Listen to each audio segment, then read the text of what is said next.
Bonjour à toutes et à tous et bienvenue dans cette nouvelle vidéo des Tolkien Daily, première vidéo de l'année 2017 qui traitera des terribles spectres de l'anneau, les Nazgûl.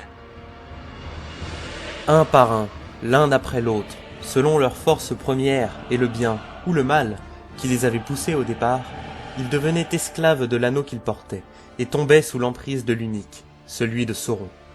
Ils devenaient invisibles à jamais et pour tous, sauf pour le porteur du maître anneau. Et ils entrèrent au royaume des ombres. C'étaient les Nazgûl, les spectres de l'anneau, les plus terrifiants serviteurs de l'ennemi. Extrait du Silmarillion, chapitre Les anneaux de pouvoir et le troisième âge. What are they? There were once men, great kings of men. Then Sauron the Deceiver gave to them 9 rings of power. Blinded by their greed, they took them without question, one by one, falling into darkness. And now they are slaves to his will. They are the Nazgûl, ring wraiths, neither living nor dead. At all times they feel the presence of the ring, drawn to the power of the one. Les Nazgûl, ou Uleri en Kenya, ou encore les spectres de l'anneau, étaient les 9 seigneurs humains qui reçurent les 9 anneaux de pouvoir que Sauron forgea pour les hommes. Parmi eux se trouvaient 3 seigneurs numénoriens, dont leur chef, le roi sorcier Langmar. Ils étaient les serviteurs les plus fidèles de Sauron, car ils obéissaient à sa pensée. Ils apparurent la première fois vers l'an 2250 du deuxième âge, et, étant immortels, servirent Sauron jusqu'à la destruction de l'anneau unique, plus de 4000 ans plus tard. Ils étaient revêtus la plupart du temps d'une cape noire à capuchon, mais leur corps était invisible, et seul celui qui portait l'unique à son doigt pouvait les voir. Les Nazgûl avaient une peur pressante de l'eau et du feu, et ils ne traversaient une rivière qu'en cas d'extrême nécessité. Leur première apparition a lieu aux alentours de l'an 2250 du deuxième âge. Ils furent dispersés après la première défaite de Sauron, en 3334, par la dernière alliance des elfes et des hommes, mais leur survie fut néanmoins assurée par l'anneau unique qui ne fut pas détruit.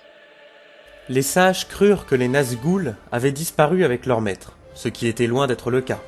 Dès l'an 1300 du troisième âge, leur chef réapparut et fonda, au nord de l'Eriador, le royaume d'Angmar, qui n'avait d'autre but que la destruction des Dunedains du nord, dont le dernier royaume subsistant, l'Arthédain, fut anéanti en 1974 du troisième âge.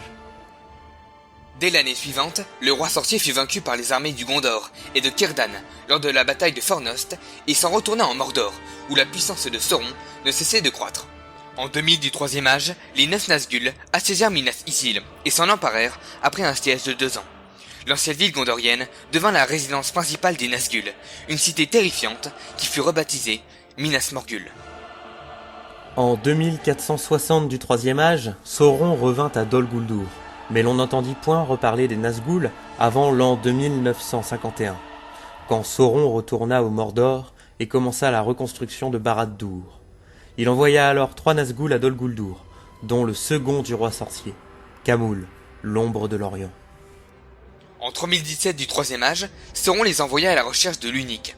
Guidés par les renseignements extorqués à Gollum, les Cavaliers Noirs entrèrent dans la comté le 23 septembre 3018, le jour même où Frodon Sake, le porteur de l'anneau, quittait Cuxac. Le 6 octobre, leur chef blessa Frodon, au Mont Venteux, mais ils furent repoussés par Aragorn, et le 20 octobre, leurs montures furent détruites par la crue de la Brunienne, déclenchée par Elrond, seigneur d'Imladris. Ils retournèrent alors au Mordor, invisibles et sans monture. Ils réapparurent peu après, montés cette fois sur de monstrueuses créatures ailées, et participèrent activement à la guerre de l'anneau, démoralisant les défenseurs du Gondor par leurs terrifiants cris. Ils participèrent à la bataille des champs du Pélénor, où leur chef fut tué par Éowyn, puis furent détruits lorsque l'unique tomba dans le brasier de la montagne du destin, le 25 mars de l'an 3019 du troisième âge. Et au cœur de la tempête, avec un cri qui perçait tout autre son, déchirant les nuages, jaillirent les Nazgûl, tels des traits enflammés, comme pris dans la ruine embrasée de la montagne et du ciel. Ils craquetaient, se desséchaient et s'éteignaient. Le Seigneur des Anneaux, le retour du roi. Voilà, cette courte vidéo sur les Nazgûl est désormais terminée.